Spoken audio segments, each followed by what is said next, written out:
మారుతున్న జీవన విధానంతో ప్రతి మనిషి చిన్న పెద్ద తేడా లేకుండా మానసిక ఒత్తిడికి గురవుతున్నారనేటువంటిది ఎంతో కాలంగా డాక్టర్లు చెప్తున్నటువంటి వాదన.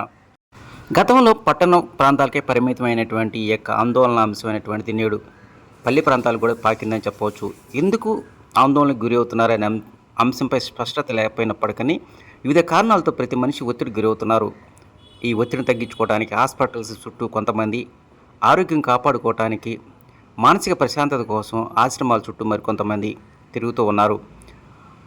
ఈరోజు ప్రపంచ యోగా దినోత్సవాన్ని పురస్కరించుకొని మంగళగిరి ఎకో పార్కులో యోగా దినోత్సవాన్ని పురస్కరించిన కార్యక్రమాన్ని ఏర్పాటు చేశారు. స్థానిక నేచర్ వాకర్స్ అసోసియేషన్ ఆధ్వర్యంలో ఈ యొక్క కార్యక్రమం జరిగింది. ఈ సందర్భంగా జరిగిన కార్యక్రమానికి దాదాపు 50 మంది యోగా సాధకులు పాల్గొన్నారు. ఈ సందర్భంగా మాట్లాడుతూ మానసిక ఒత్తిడి తగ్గించుకోవడానికి మందులు ఒకటే కాదు, నిత్యం యోగా చేసినట్లయితే అనేక రకమైనటువంటి ఒత్తిడులు తగ్గుతాయని ఈ సందర్భంగా వక్తలు అన్నారు. ఈ కార్యక్రమానికి మంగళగిరి ఎకో పార్కులో ఫారెస్ట్ అధికారులు యోగా సెంటర్కు ప్రత్యేకమైన ఏర్పాట్లు చేశారు. ఈ ఏర్పాట్లు పనిమంటూ వివిధ ప్రాంతాల నుంచి వచ్చినటువంటి సాధకులు ఓవైపు, అదేవిధంగా వాకర్స్ మరోవైపు, వ్యాయామం చేయడానికి జిమ్ కార్యక్రమం మరోవైపు, ఇట్లా వివిధ రకాలైనటువంటి అన్ని రకాలైనటువంటి ఏర్పాట్లు ఒకే వేదికగా ఎకో పార్క్ మారిందని చెప్పాలి. రానున్న కాలంలో యోగా చేయడానికి మరికొన్ని సదుపాయాలు ఏర్పాటు చేస్తామని ఎకో పార్క్ అధికారులు ఇప్పటికే ప్రకటించారు.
ప్రపంచం మొత్తంలో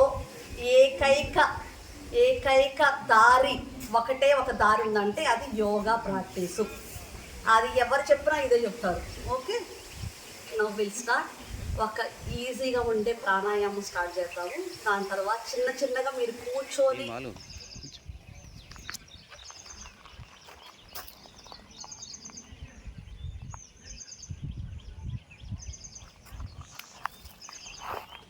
నేషనల్ యోగా దినోత్సవం అండి ఇవాళ. దాని సందర్భంగా మేము మా ఎకో పార్కులో ఇక్కడ మా నేచర్ వాకర్స్ అసోసియేషన్లో ఉన్నాము. కొంతమంది ఇక్కడ యోగా చేసుకుంటున్నాం. మేమందరూ ప్రతిరోజు ఎక్సర్సైజులు యోగాలు చేసుకుంటున్నాం. ఈ హట్లో అందరం కలిసి ఈరోజు ఆ యోగా దినోత్సవాన్ని జరుపుకుందామని, చక్కగా ఇవాళ సెలబ్రేషన్ చేసుకుందామని ఇక్కడ యోగా టీచర్ గారు ఉన్నారు, ఆమె గారిని పిలిపించి మేము ఇక్కడ ఇవాళ ప్రోగ్రామ్ పెట్టాము. ఇక్కడికి చక్కగా రోజు రెగ్యులర్గా ఎంతమంది వస్తుంటారండి యోగాకి ఇక్కడ? రెగ్యులర్ 30 మంది వస్తామండి. ఆ. ఇవాళ 40-50 మంది దాకా వచ్చారు. అసలు యోగాకి మనకు ఎకో పార్క్ ఎలా ఉపయోగపడుతుందండి? అసలు ఎలా ఉంటుంది ఇక్కడ వాతావరణం? చాలా బాగుంటుంది. ఎకో పార్క్ వచ్చేదానికి వాకర్స్ బాగుంటుందండి, వాకింగ్ చేస్తారు. చక్కగా 2 జిమ్లు ఉన్నాయి లేడీస్కి జెంట్స్కి. అవి చేసుకుంటూ అలాగే స్పెషల్గా ఇక్కడ లేడీస్ జెంట్స్ పక్క పక్కన ఉండి చక్కగా యోగా చేసుకుంటాం. ప్రతిరోజు కూడా చక్కగా ఇక్కడ యోగా చేసుకుంటా 1 గంటన్నర యోగా చేసుకుని ఇంటికి వెళ్ళిపోతాం. అందరూ కూడా కొన్ని వ్యాధులు తగ్గినాయి, మాకు ఆరోగ్యం బాగుంటుంది. దీని తరఫున యోగా చేసుకోవాలని వాళ్ళ పట్టుదలతో వచ్చేవాళ్ళు చాలా మంది ఉన్నారు. ఎవరిని కూడా ఎంకరేజ్ చేసి తీసుకొచ్చే పరిస్థితులు లేరు, అందరూ ఇష్టపడి వస్తున్నారు. ఇలా అందరూ కూడా ఇంకా బాగా తెలుసుకొని ఆరోగ్యం బాగు చేసుకోవాలి.